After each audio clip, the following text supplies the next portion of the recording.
some other sites that I think are beautiful. Just to run through these quickly. This is a site, it's quite interesting looking. I don't think it kind of conforms to many web design rules. Let's look underneath the hood. Okay, something kind of quite similar. They're very simple, this one. But essentially you've still got your headings, your navigation straight up there. Let's look at another one. This is a site by this fantastic illustrator. Kind of a lot of stuff going on there. Strip out the style sheet, and that's what's going on. Same thing again. Okay, so you're seeing a lot of similarity. In fact, they're almost identical. This nice, cool, almost flash-like little slick site. Again, level 1 heading, navigation. Now, what about this? There's lots going on. I think maybe a bit too much going on, but I do like the way it looks. Maybe there's some more complex things going on. No, it is essentially the same as all of the others. And that's the great thing. The fundamental structure of the website hasn't actually changed since the early 90s. And this, in itself, is actually the key to usability and accessibility. And everything we need is already there. What a fantastic framework to work with. You don't have to add too much on. You've just got something there, and you're just making it look pretty. And obviously, writing clean semantic markup makes things search engine friendly, as we said about before. So these guys, these kind of scary concepts, actually really good things. Usability is about pleasure of use. Accessibility about functionality. Web standards, great forward-thinking ethos, and guidelines in general still allow for creativity through a little bit of restraint. It's healthy. And all those things are made to make something beautiful, which is what we're all here to do. So what about Flash? Touching on this very, very briefly, because Flash is kind of a different conversation. It can be accessible, but it's a bit harder.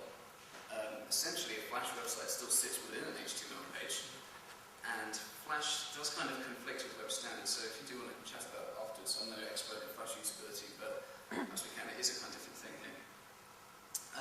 Now, let's take it on a different route. Let's talk about making yourselves accessible. And this is about your content and your company, and some of the stuff that we've been doing with our company recently.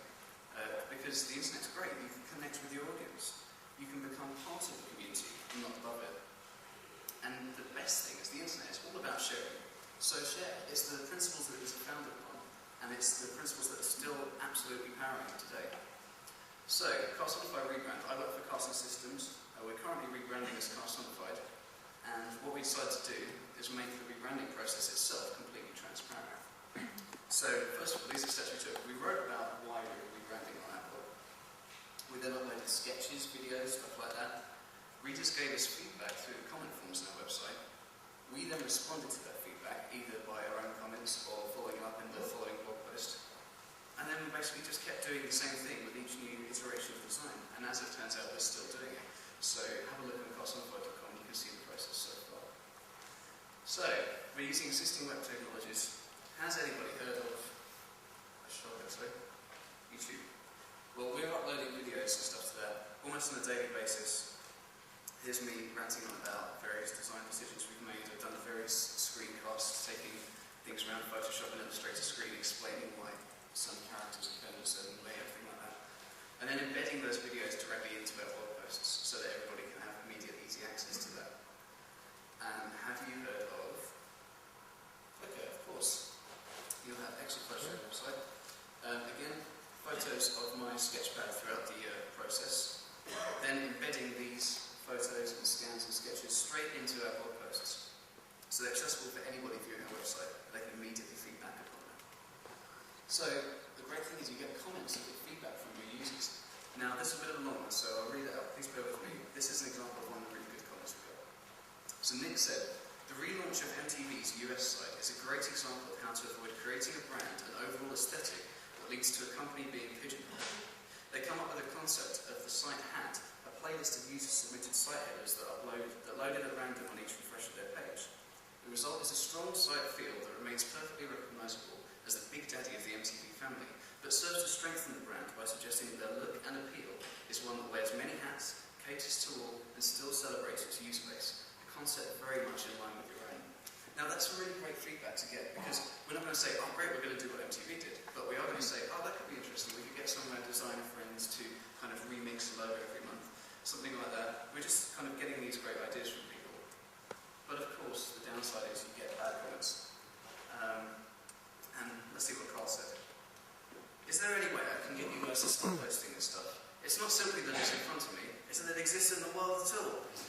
Which is it's a little harsh. So,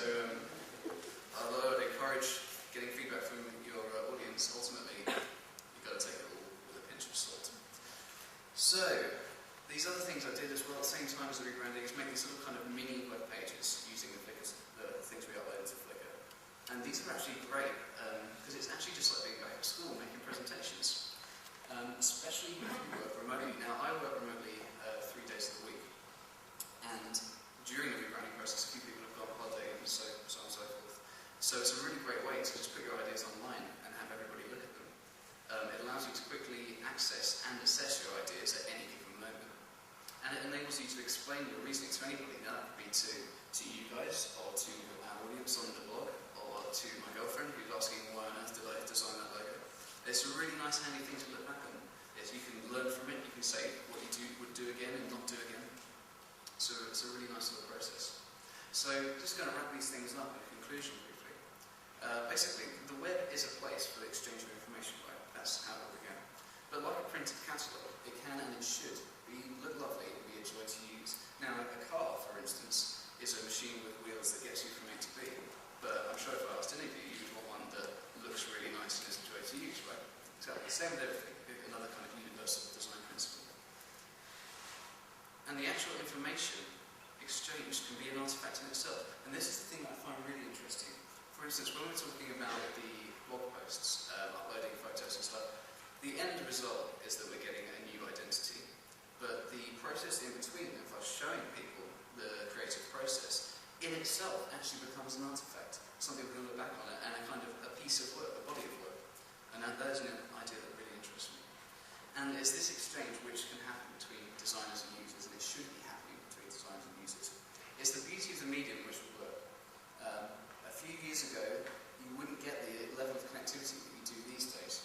I can read a book by someone, have to see their email address, email them, get a reply back, and instantly those boundaries are destroyed, and there's that instant connectivity. And I think we, as designers, as a lot of you are, should really be absolutely harnessing that at every stage, and not be elitist about it, and share. And that can even come into really important things like your company rebranding, for instance. So that's pretty much it. I'm going to be uploading some stuff onto this URL if you want to check it out later date. And thank you very much.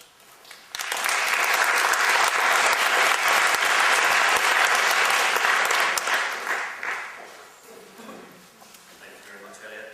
The hippie movement is alive and well. Again, the best thing about user feedback, as I said, you can ignore it. Which is brilliant, because I've never heard a joke that's funny told by a committee, but you need the audience to be there when you finally tell it, so let's not get carried away with ourselves.